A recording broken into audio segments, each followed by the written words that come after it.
desde o momento em que acorda. Como o medo de ficar para trás, de não ser o bastante, de perder oportunidades, parece um ruído constante no fundo da sua mente? Já se perguntou por quê, mesmo com todas as facilidades da vida moderna, nos sentimos mais ansiosos, mais estressados, mais esgotados do que nunca? E se eu te dissesse que sua ansiedade não é apenas um problema pessoal a ser resolvido, mas um produto lucrativo a ser cultivado? Que seu medo não é um defeito a ser corrigido, mas um recurso a ser explorado? Que sua sensação constante de inadequação não é um acidente, mas o resultado de sistemas cuidadosamente projetados para te manter em um estado perpétuo de insegurança produtiva? Pense nisso. Vivemos em uma época de abundância sem precedentes. Temos acesso a mais informação, mais entretenimento, mais opções de consumo, mais ferramentas de produtividade do que qualquer geração anterior poderia sonhar. E, no entanto, os níveis de ansiedade, depressão e estresse continuam a subir. A OMS estima que os transtornos de ansiedade afetam 264 milhões de pessoas no mundo. No Brasil, somos o país com a maior taxa de pessoas com transtornos de ansiedade no mundo. 9,3% da população. Isso não é uma coincidência. Não é apenas um efeito colateral infeliz da vida moderna, é um modelo de negócio. Hoje vamos investigar como diferentes indústrias, do mercado de consumo às redes sociais, da indústria farmacêutica ao mercado de autoajuda, criaram ecossistemas inteiros que dependem da sua ansiedade para prosperar. Como elas a alimentam, a exploram e lucram com ela, enquanto vendem a promessa de aliviá-la. Porque entender quem lucra com seu medo é o primeiro passo para recuperar o poder sobre sua própria paz mental. Sem descontentamento, não há mercado. Esta simples frase captura uma verdade fundamental sobre o capitalismo de consumo. Ele não prospera com a satisfação, mas com a insatisfação constante. Para que você continue comprando, é essencial que nunca se sinta completamente satisfeito com o que tem, com quem é, com como se parece, com o que conquistou. A economia depende da sua sensação persistente de que algo está faltando, de que você poderia e deveria ser mais, ter mais, parecer mais, realizar mais. Em outras palavras, o consumismo moderno não vende produtos, vende a promessa de preencher vazios, vazios que ele mesmo ajuda a criar. Pense em como a publicidade evoluiu ao longo do último século. No início, os anúncios simplesmente informavam sobre a existência e as qualidades de um produto. Este sabão lava roupas. Este carro te leva do ponto A ao ponto B. Mas rapidamente, os publicitários perceberam que era muito mais eficaz vender não o produto em si, mas uma solução para uma insegurança, um remédio para uma inadequação, um alívio para uma ansiedade. Este sabão fará de você uma boa mãe. Este carro mostrará que você é bem-sucedido. E para que estas estratégias funcionem, é necessário primeiro amplificar ou até mesmo criar a sensação de que algo está errado com você, de que você não é atraente o suficiente, não é produtivo o suficiente, não é saudável o suficiente, não é feliz o suficiente, de que outros estão te julgando, te avaliando, te encontrando em falta.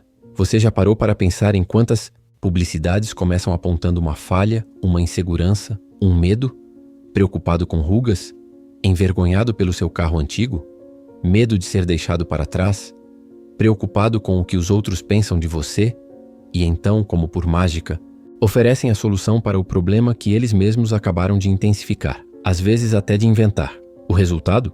Uma população em constante estado de ansiedade de status, de inadequação corporal, de insegurança social, de medo de julgamento, de preocupação com o futuro.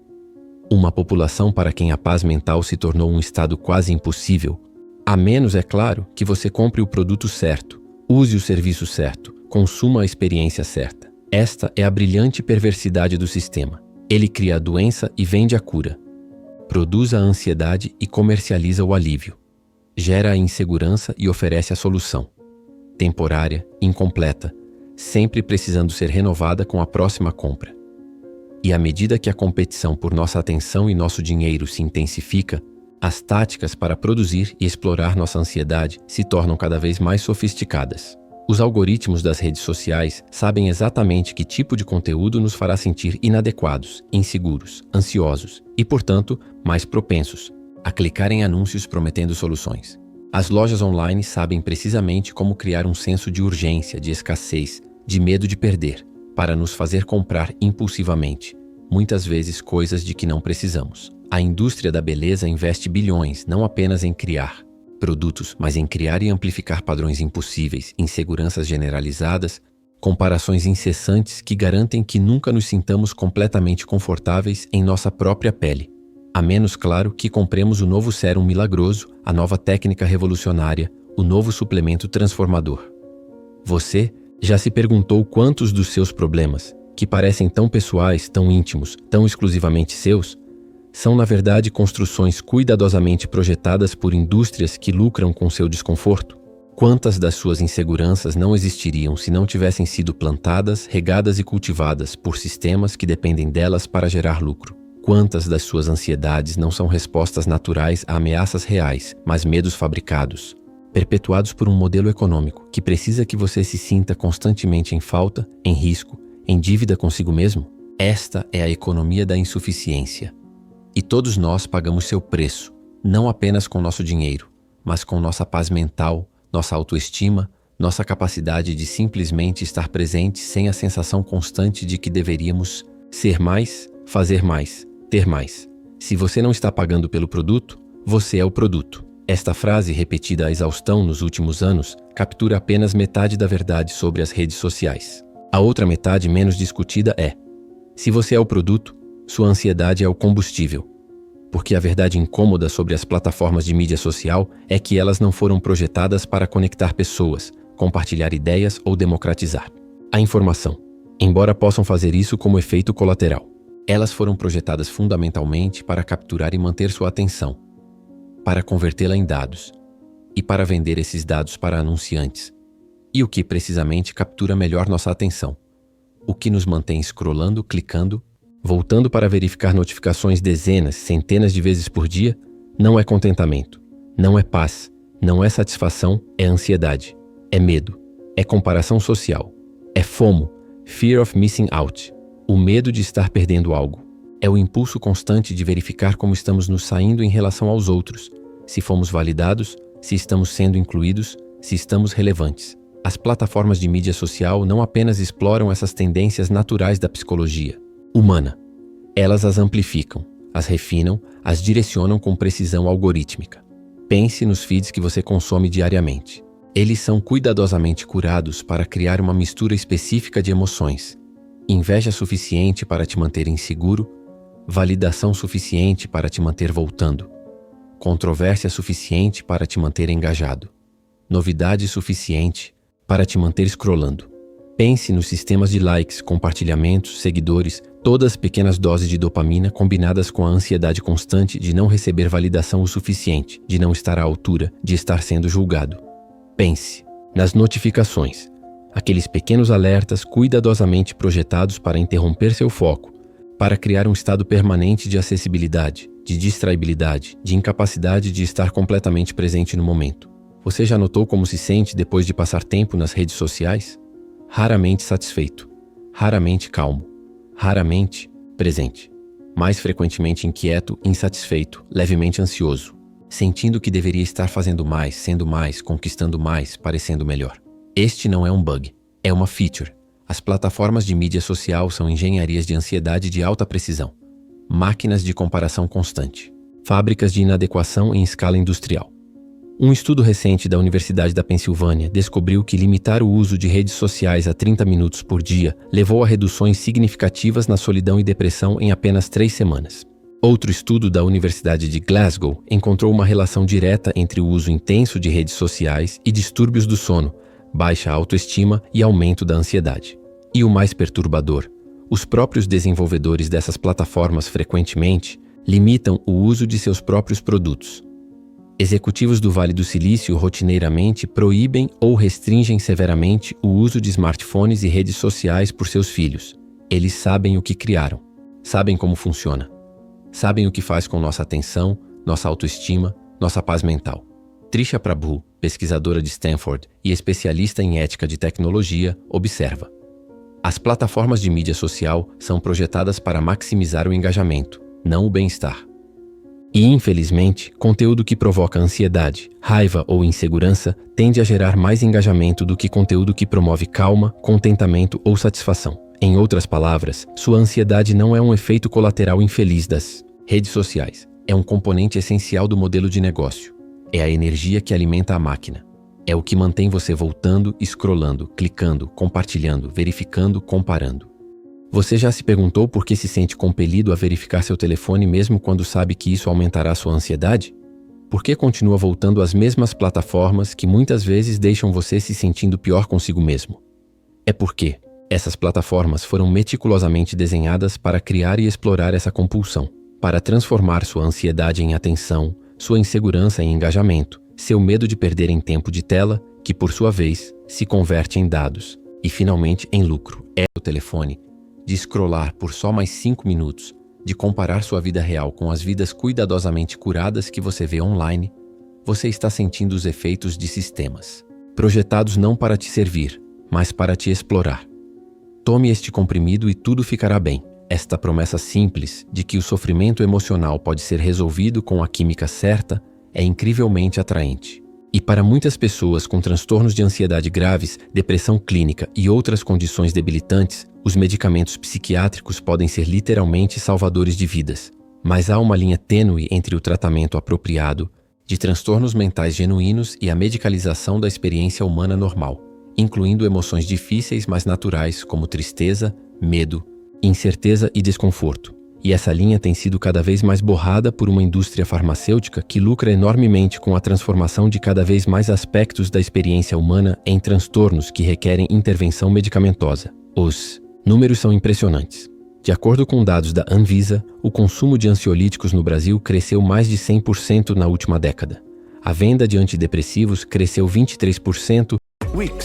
No mundo todo, o mercado global de medicamentos para a ansiedade está projetado para atingir 13,5 bilhões de dólares até 2027. Isso reflete um aumento genuíno na prevalência de transtornos mentais ou uma expansão contínua do que classificamos como doença que requer tratamento farmacológico.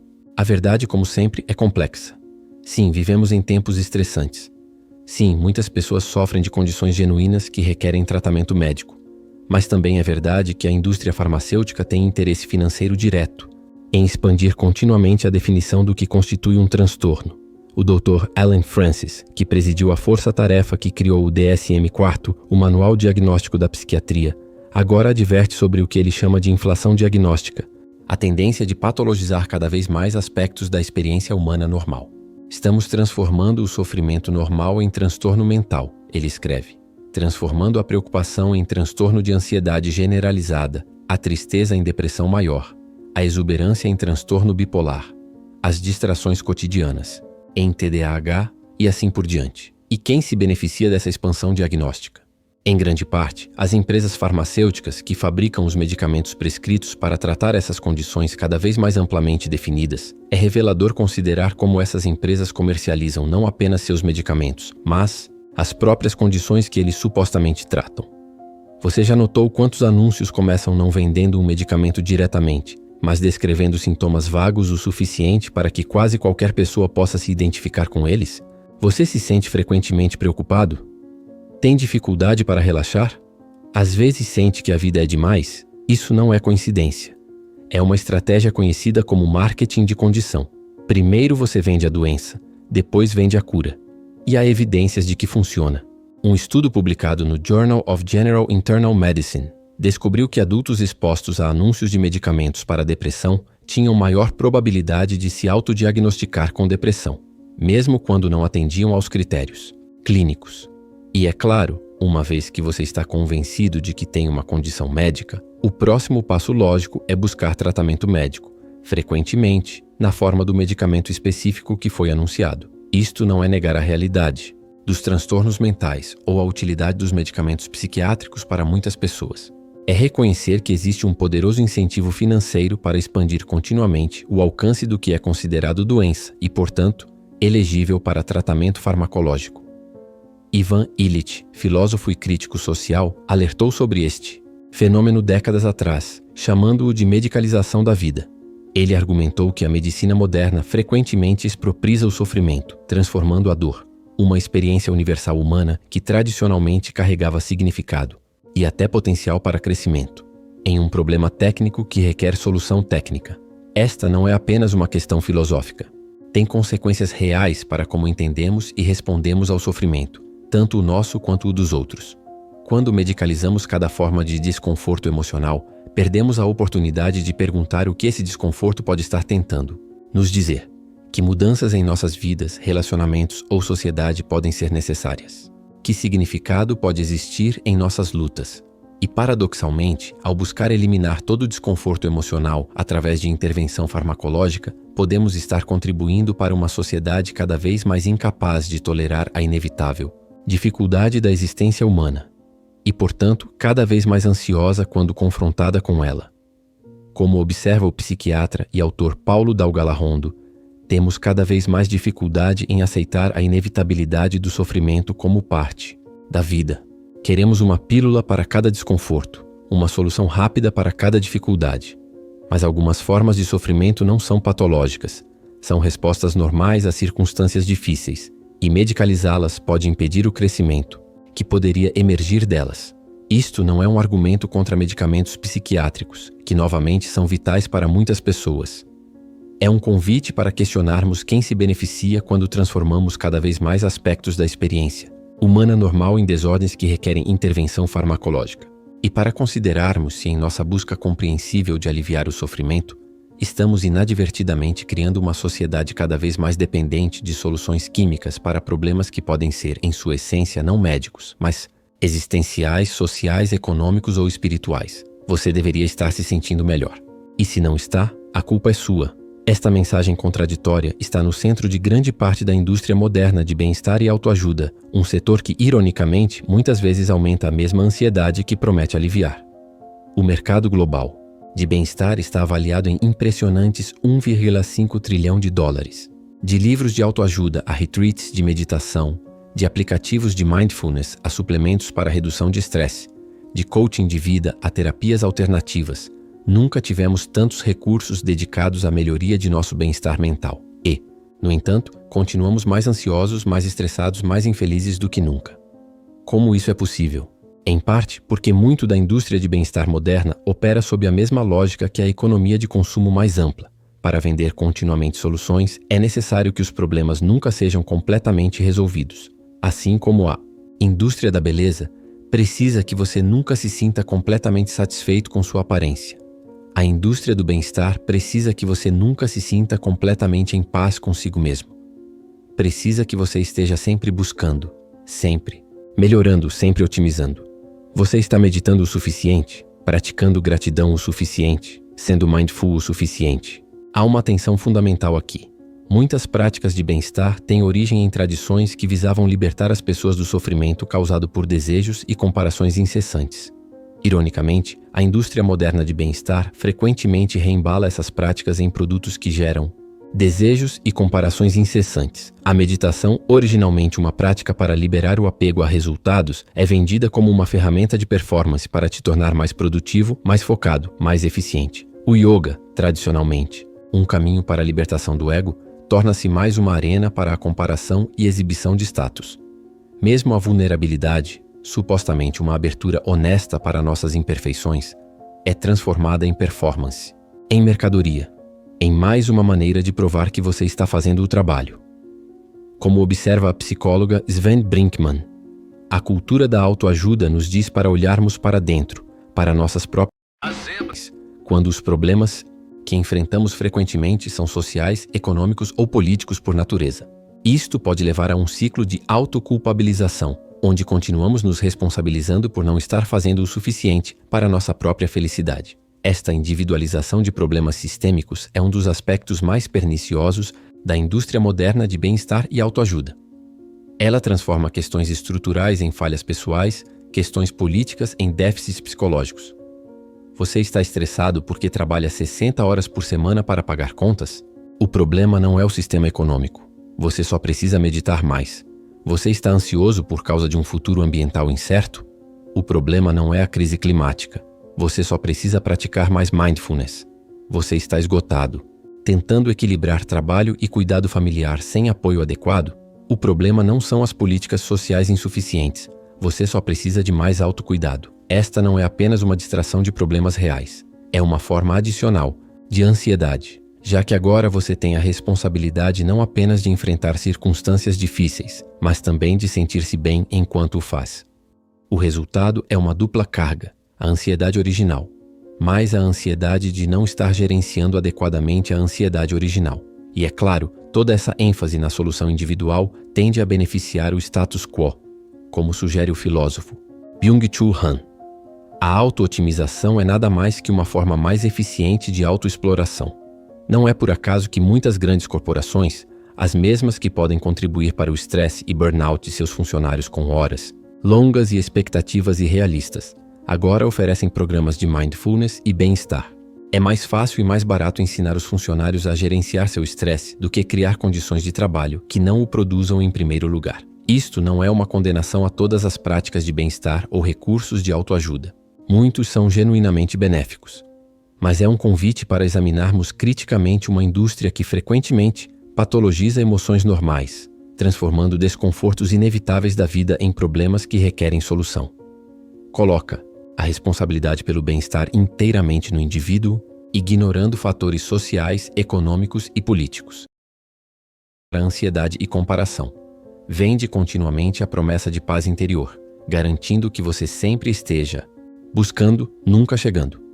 Como observou o psicólogo David Smale, os problemas das pessoas são em grande parte causados por fatores sociais que estão além de seu controle pessoal.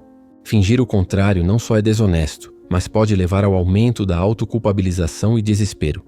A verdadeira subversão, então, talvez não seja buscar ainda mais ferramentas para gerenciar nossa ansiedade individualmente. Talvez seja questionar os sistemas que a produzem em primeiro lugar e imaginar coletivamente formas diferentes de viver. Formas que não requeiram tanto gerenciamento constante só para suportar o dia a dia. Se chegamos até aqui, a pergunta inevitável surge: como podemos recuperar nossa paz mental em um mundo projetado para nos manter ansiosos? Não existe uma resposta simples ou universal, mas existem possibilidades. Primeiro, a conscientização. Simplesmente reconhecer que sua ansiedade não é apenas um problema pessoal, mas em parte o produto de sistemas projetados para gerá-la e explorá-la, já é um passo poderoso. Quando você sente aquela pontada de insuficiência ao ver um anúncio, pode perguntar: de quem é o interesse que eu me sinta inadequado agora? Quando sente aquela compulsão de verificar seu telefone pela 10ª vez em uma hora, pode questionar: quem se beneficia desse comportamento?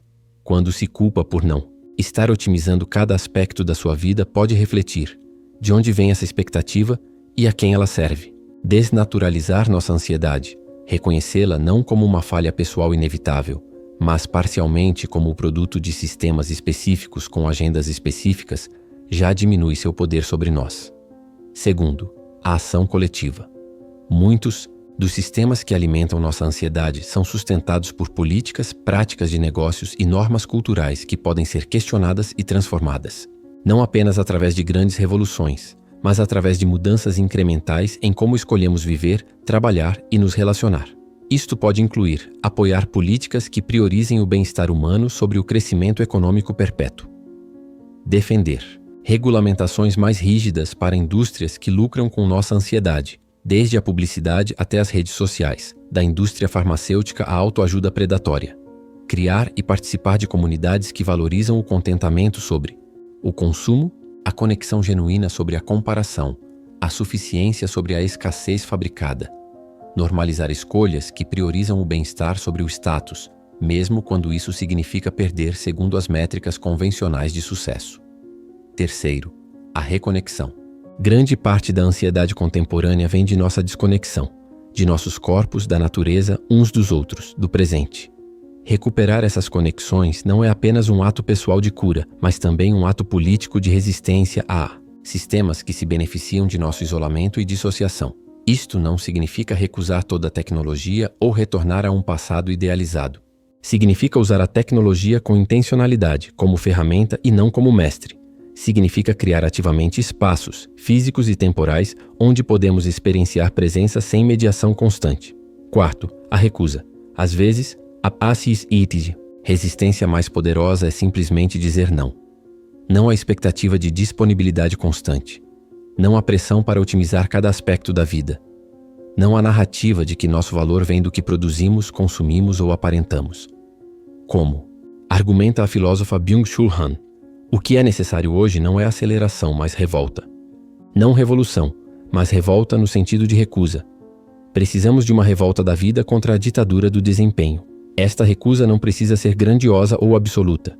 Pode ser tão simples quanto criar pequenos bolsões de tempo não produtivo em sua vida. Espaços onde você existe sem propósito, sem objetivo, sem justificativa. Onde seu valor não está condicionado à sua utilidade, produtividade ou conformidade com qualquer padrão externo. Porque no final, talvez a forma mais radical de resistência seja recuperar o direito de simplesmente ser. Não constantemente tornando-se, melhorando-se, otimizando-se, mas existindo plenamente presente, sem necessidade de justificação. Como observa o psicólogo e autor Fabrício Carpinejar, a maior revolução do nosso tempo talvez seja reconquistar o direito de não estar sempre disponível, sempre conectado, sempre produzindo. O direito de estar ocioso sem culpa, presente sem distrações, imperfeito sem vergonha. Esta não é uma solução fácil ou rápida. É um processo contínuo, um compromisso renovado diariamente. Mas é um caminho possível para algo que cada vez mais parece inalcançável em nossa cultura.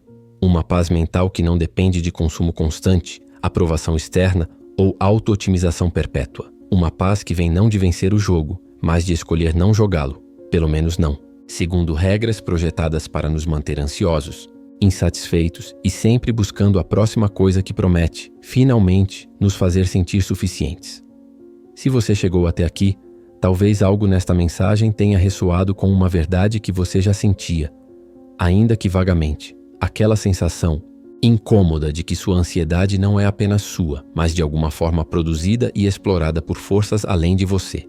Aquela intuição de que a paz mental não deveria ser tão elusiva em uma sociedade supostamente dedicada ao progresso e bem-estar humano.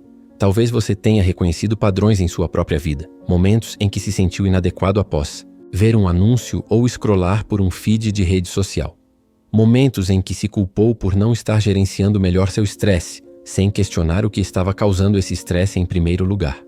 Momentos em que buscou soluções individuais para problemas que talvez sejam, em sua essência, coletivos. A boa notícia é, reconhecer esses padrões já é um passo para se libertar deles. Ver os sistemas que se alimentam da ansiedade já é começar a recuperar seu poder sobre ela. Isso não significa que sua ansiedade irá simplesmente desaparecer, nem que você possa completamente escapar dos sistemas que a produzem e exploram. Pelo menos não enquanto vivermos na sociedade atual. Mas você pode começar a criar espaços, físicos, mentais, temporais, onde esses sistemas têm menos poder. Onde sua paz mental não depende de comprar o produto certo, usar o aplicativo certo, seguir o guru certo, tomar o medicamento certo. Você pode começar a recuperar sua capacidade de simplesmente estar presente, de sentir o que sente sem julgamento, de existir sem necessidade de justificação constante, de encontrar valor não na sua produtividade ou status, mas na sua humanidade fundamental. E talvez o mais importante, você pode começar a ver sua luta não apenas como um problema pessoal a ser resolvido individualmente, mas como parte de uma experiência compartilhada que merece soluções coletivas. Porque no final, talvez a paz mais profunda venha não de encontrar a solução perfeita para a nossa ansiedade individual, mas de criar juntos um mundo que produz menos ansiedade para começar. Um mundo que valoriza o suficiente sobre o mais, a conexão sobre o consumo, o bem-estar sobre o status, o significado sobre as métricas. Então me diga, com toda a honestidade que você deve a si mesmo, você está pronto para questionar os sistemas que lucram com seu medo? Para recuperar espaços em sua vida onde seu valor não está condicionado à sua produtividade ou conformidade? Para imaginar e contribuir para formas de viver que não exigem ansiedade constante apenas para funcionar? Se sim, escreva nos comentários. Minha paz não está à venda. Vamos ver quantos de nós estão prontos para começar esse trabalho de recuperar nossa paz mental dos sistemas que lucram com sua ausência.